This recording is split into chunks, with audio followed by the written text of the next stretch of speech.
I think we'll start soon. I think it's now 4 p.m. I am just Sanjay. Are you there? Yes, sir. Just start. I think our participant will join by one. Okay, just start now.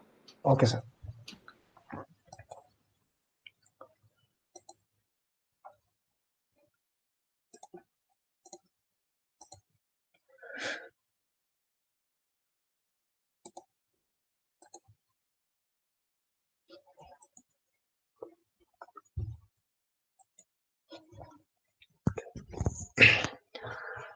Good evening, all of you.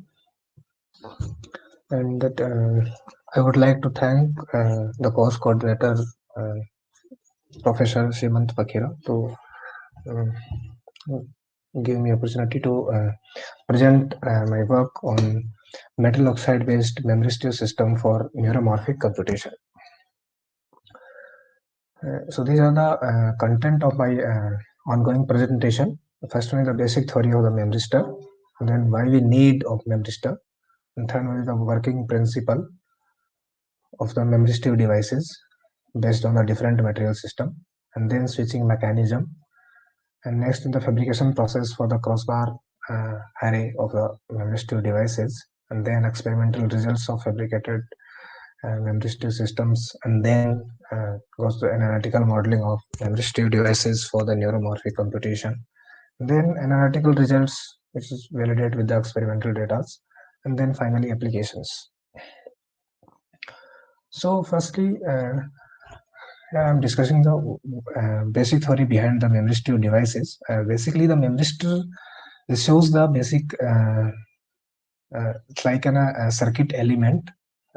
It's similar to the resistor, capacitor, and inductor, and this shows the mathematical relation between magnetic flux phi and charge q.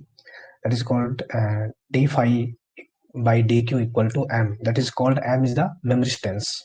So basically, the basic definition of the memristor is a device whose resistance varies as a function of the flux and charge, and that's remember the what has passed through the circuit. Actually, the memristors remember the last resistance state of the circuit.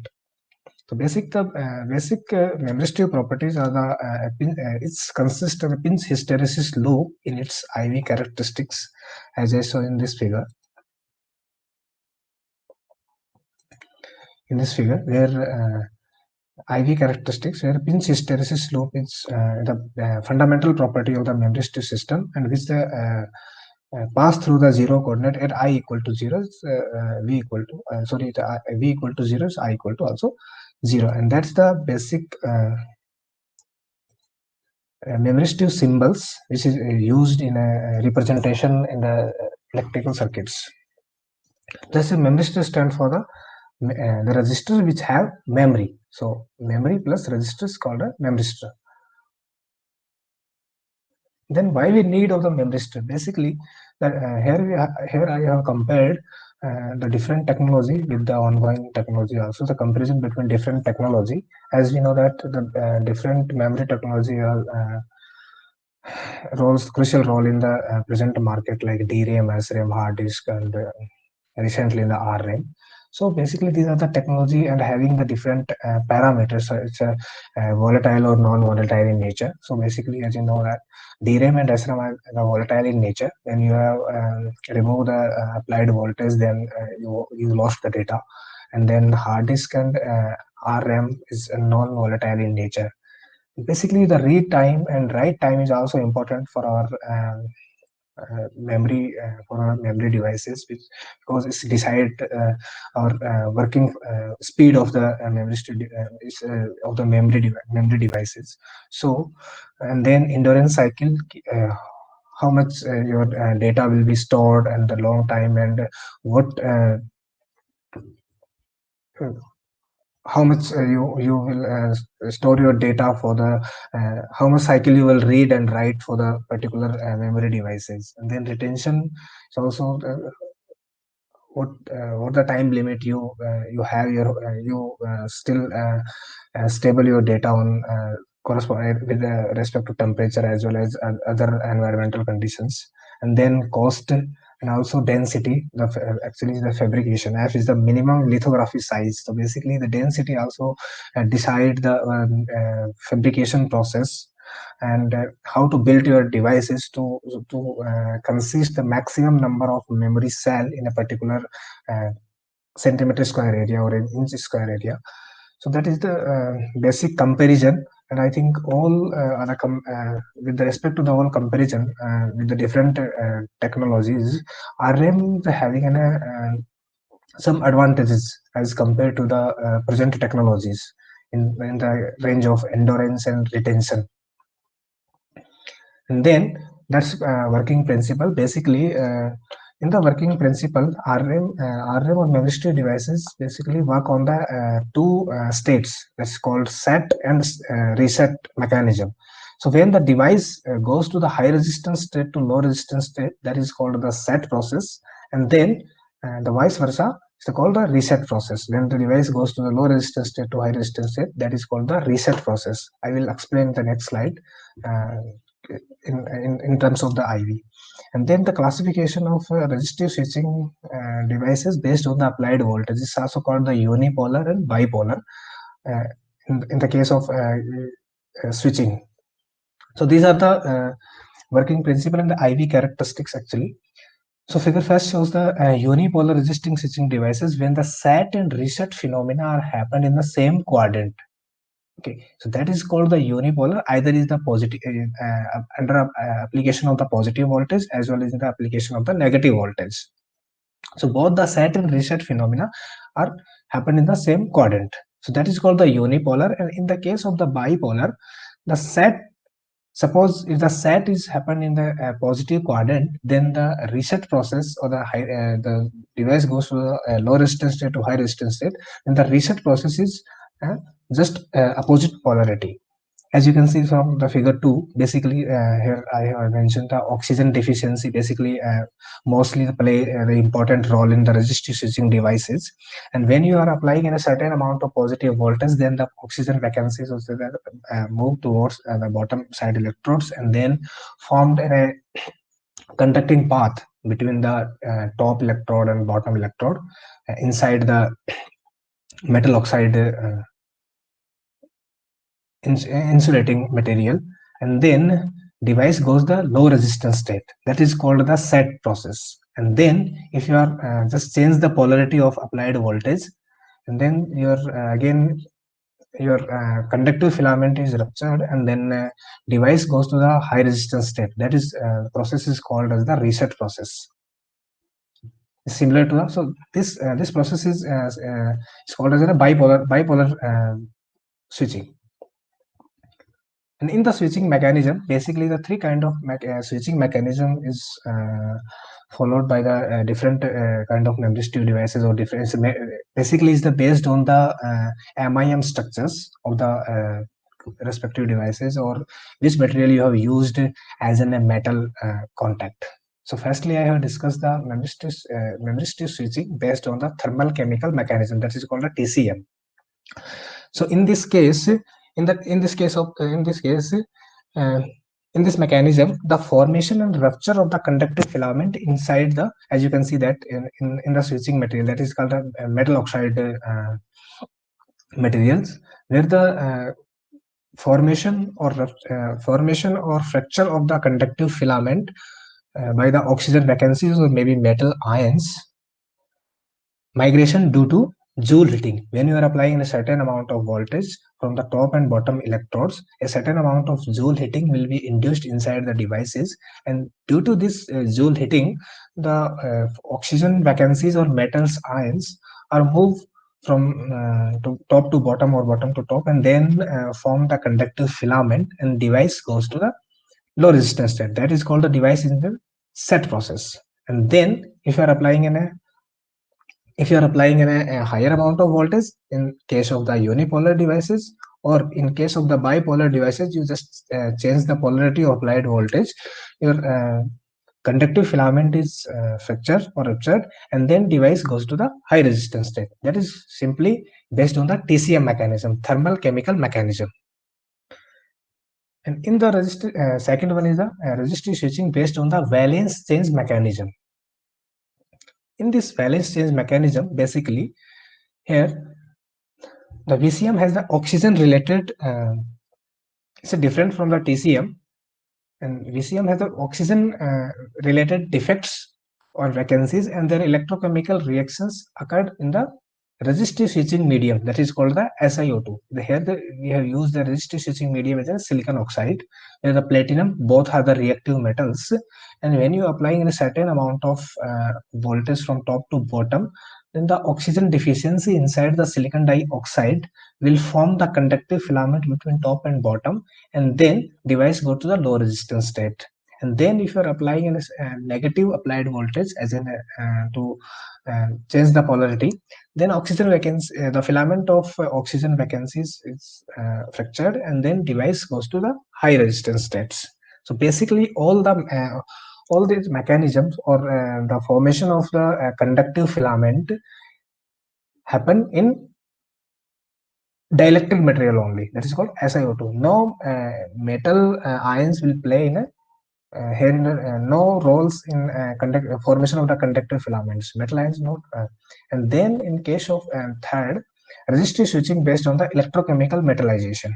In this case, ECM based on the basically electrochemical reactions and cation migrations, where one electrode is a reactive metal electrode and second is the active electrode. So you can use as a silver or copper as an active electrodes, where the metal ions form the conductive filament inside the SiO2 layer to perform the set and reset process. Next, that's the fabrication process for the memristive devices. Firstly, we have take the silicon substrate and then treat a chemical clean it by a chemical treatment, and then perform the oxidation process by using an oxidation furnace and deposit in a set the thickness of around 300 or 500 nanometer oxide layer to it's act as an insulating layer, and then again coat in a photoresist coating over the oxide layer to create the pattern for the bottom electrodes. So then after the deposition of the photoresist, that is here we use a positive photoresist, so it's react with the light, and then when the positive photoresist react with the light, it's dissolve when we are deep into the developer, and then create a pattern like this. And when you look, it's a top microscopic view. When you look this after the development, if you are looking this structures via optical microscopy, so it's look like this, because your pattern will be create, and then from here your photoresist will be removed, so create pattern, then deposit metal contact via NDC or RF sputtering, and then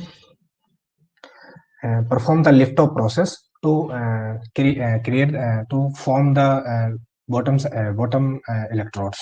So here we first complete the first step to create the bottom electrode. Then again coat the positive photoresist over the bottom electrodes, and then perform the second step again, the lithography process by using a lithography mask, and then we create an specified pattern over the photoresist. Or here you look at this is the bottom electrode. If you are looking again then from the top side, that's the metal it's a oxide layer from top, and that is the metal contact, bottom metal contact.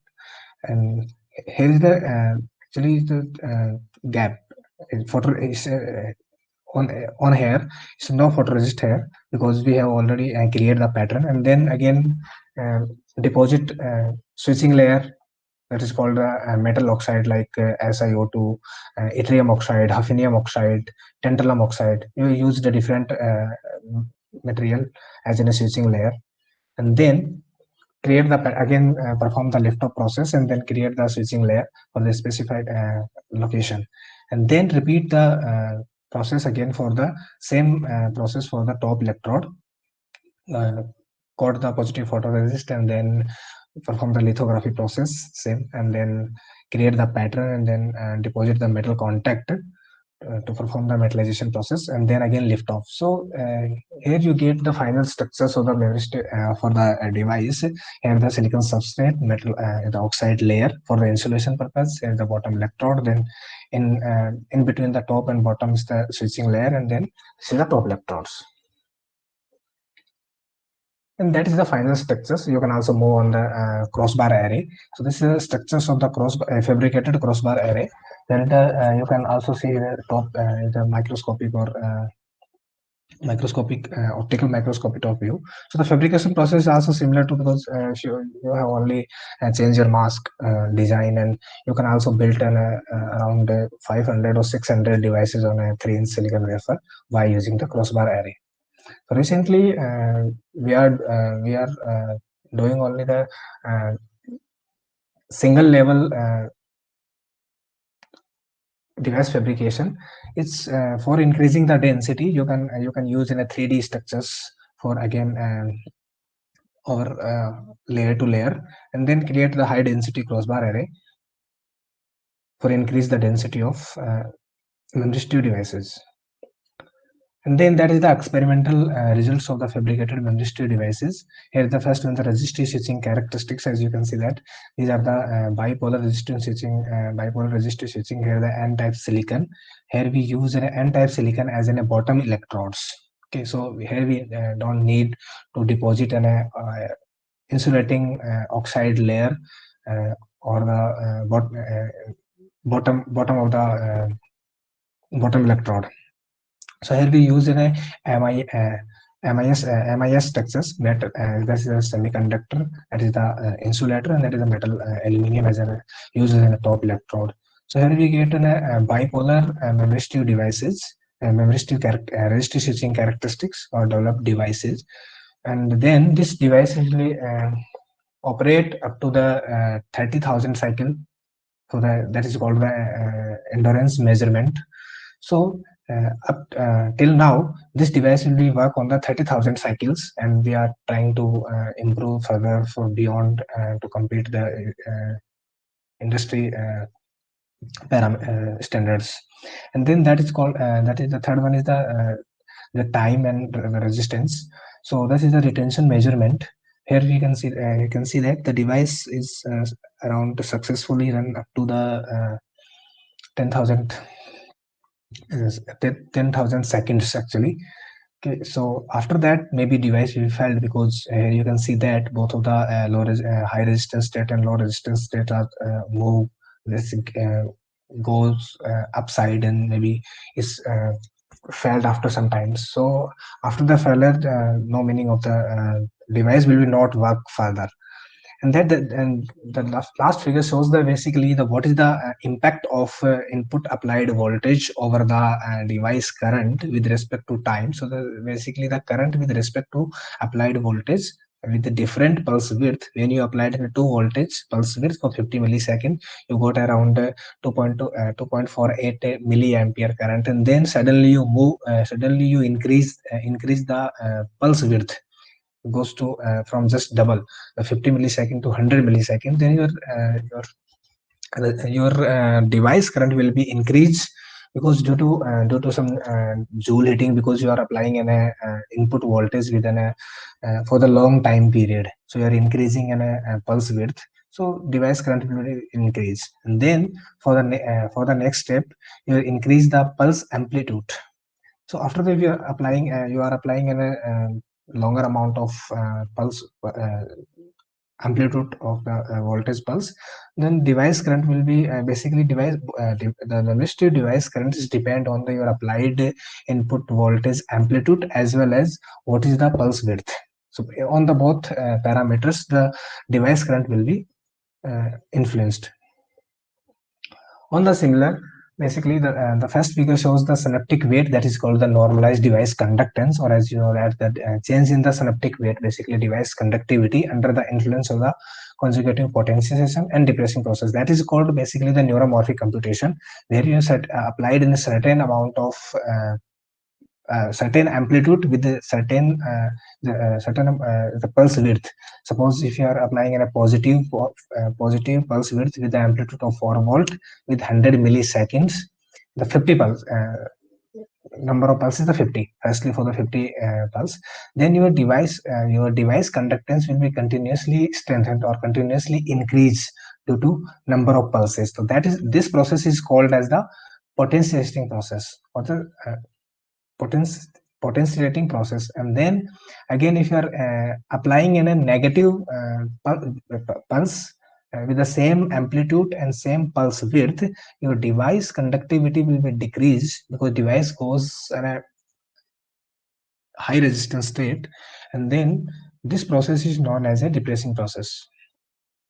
After that, if you're applying, basically this figure below figure shows the number of pulses once you have applied an 40 or 50 pulses over the device, and the device conductivity will increase continuously. And then if you are again then pull out your voltage from the device, then your after the certain time, suppose that if you are taking a 20 millisecond or 20 second or 40 seconds, your device conductivity will be decreased accordingly, because you are full of your voltage from the device. So device is in your without applying any voltage. So after the certain times, your device will be goes and your device resistance will be goes down in the within the few seconds. And then after removing the applied voltage, once you have again applied the similar voltage, that is called the re-stimulation process.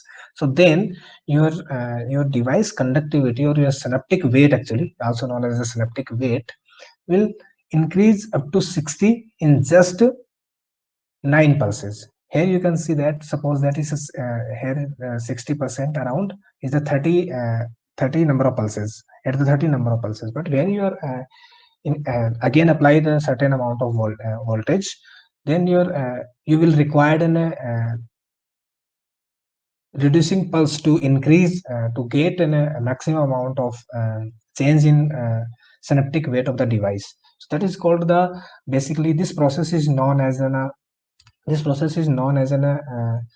learning and forgetting behavior of the artificial neurons, or you call it as an biological neurons. So this mechanism is similar to the human brain. That is the analytical modeling of memristive devices for the neuromorphic computation. Here we have developed an analytical model. The current voltage relationship for the non-linear analytical model is given by equation 1. Is the input voltage depend the output current, and basically this different this first part is shows the memristive behavior of the devices, control the memristive behavior of the devices, and second part is that generally the diode equation. So here we use introduce some control over the device boundary. Here we also use in a piecewise window functions, where it is the function of the state variable w. So that is the logarithmic function which is defined between 0 and 1. So in I will show you the how to work it the window function the next slide, and how to impact on the IV characteristics. And then equation 3 is describe the rate of change of the state variable with respect to time. So basically here is the input voltage, that is the window function, and it's is a constant. Okay, and these are the basically numerical values and physical significance of parameters used in the proposed nonlinear analytical models. Here you can see that the B1 and B2 are the experimental fitting parameters, and A1 and A2 in this equation for the first part, basically the degree of influence of the state variable in both are the positive and negative bias. And alpha 1 and alpha 2 are the hysteresis loop area controlled parameter under both a positive and negative bias. Because here we have defined the different parameter in both the voltage polarities to control the device characteristics.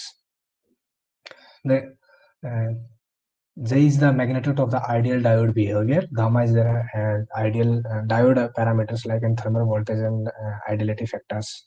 And then A is the control, basically the constant parameter to control the effect of window function.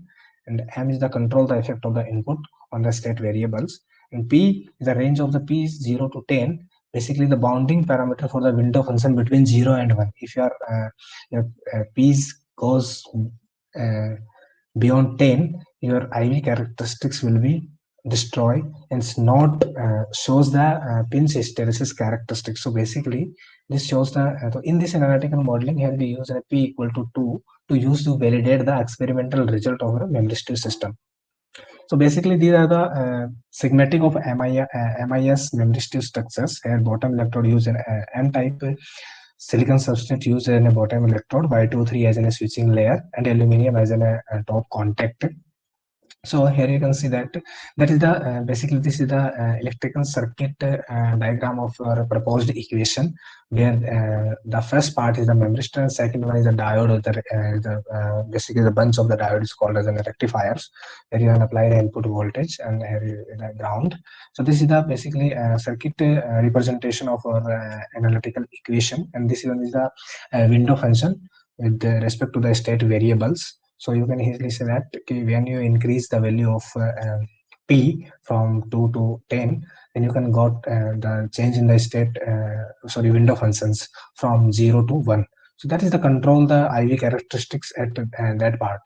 So basically that this is the comparison between the analytical modeling and experimental data of our devices, and we got around 18.5% maximum area deviation. So around it's called 80 to 81.5% matching with the experimental data.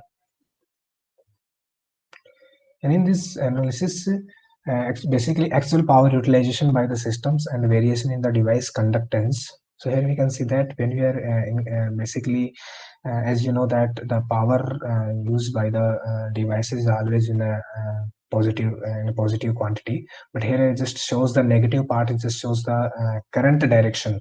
When devices goes to a negative quadrant, then in the under the negative voltage supply, then our current is also negative. So I just use the negative polarity to just shows the direction of the device current. And then this device this power utilized power is having the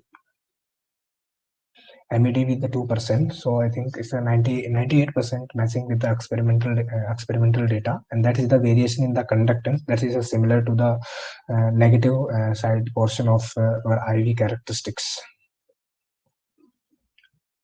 And these are the basically synaptic behavior of the memristive devices. That is called the learning process. I have already told you. And basically, when we increase the basically number of pulses and the with the change in applied voltage as well, the amplitude of applied voltage as well as the pulse width. So how to increase the device conductance?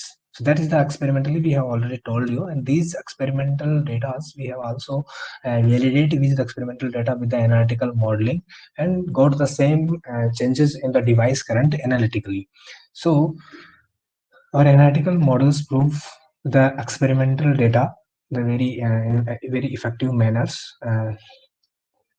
And then again the figures B shows the same the learning process of the device when you are applying in a certain number of positive voltage pulses within a certain pulse width, then your device conductance will increase continuously with respect to the number of pulses, because device current is also increased when you're applying a voltage pulses within a chain of voltage number of pulses. So device conductance is continuously increased under the influence of applied voltage. Then this is the final graph of our experimental data. There is the synaptic plasticity, the potentiostating and depressing mechanism of artificial neurons or the neuromorphic computing is also known as the synaptic plasticity. Okay, how to synapse? Basically, that is called the synapse. How to synapse change your conductivity or the synaptic weight. Basically, synaptic weight is also known as the normalized device conductance. So change in synaptic weight under the excitation of the successive positive, that is called the potentiating process, and the negative, the division process cycle for the Y23 based memristive system. And you can see that the similar process. So these experimental data we have validated with the analytical models we have validated with the experimental data, and around having an MED is a maximum area deviation is a 4.44%. So I think it's around 95% is replicate the experimental data. And then this characteristics is of the different material system, basically WO3. So our analytical as non-linear, our proposed non-linear analytical models is replicate the neuromorphic characteristics of the different material system as per the literature available. And as I know that most of the non-linear analytical model having a design specific with a specific material system like TiO2, tungsten oxides. But our analytical model shows the neuromorphic characteristics or synaptic plasticity, or it's also known as the learning process with the different material systems. And this is the basic how to work our design memristive systems similar to the human brain, human brain or artificial neurons. So the memristive as an artificial neuron in biological systems. So here we can see that is called the presynapse, as we have the top electrode is act as an presynaptic neurons, and the bottom electrode is act as an postsynaptic neurons, and where basically the neurotransmitter transmit information from the presynaptic neurons to postsynaptic neurons. So in our case, if you are taking a similar like VCM type structures, so where the oxygen vacancies play as a role as a neurotransmitters and transmit the information from top to bottom electrodes. So this developed structures is work as an artificial neurons. This may be useful for the build up for the silicon brain in near futures. And that is the final conclusion. Basically, the proposed nonlinear analytical models is capture the memristive devices and physics based on the interfacial switching mechanism. In this interfacial switching mechanism, basically the conductive filament is not, the presence of conductive filament is not there. Here basically the change of the resistance of dielectric insulating layer will be changed according to thickness. So this capture the interface switching mechanism and shows the better matching with the experimental results. This also shows the 4.4% MED in case of the Y203, and as well as 4.5% array deviation in case of the tungsten oxide in neuromorphic characteristics with respect to the experimental data. It also captures the leads to the better non-linear behavior at the device boundary, as I have shown in my IV characteristics. Yeah, thank you. Okay, thank you, Sanjay, for your nice workshop. It is very good and it is really interesting. Now this session open for question and answering. So if you want to ask anyone, can ask any question, please ask to Sanjay.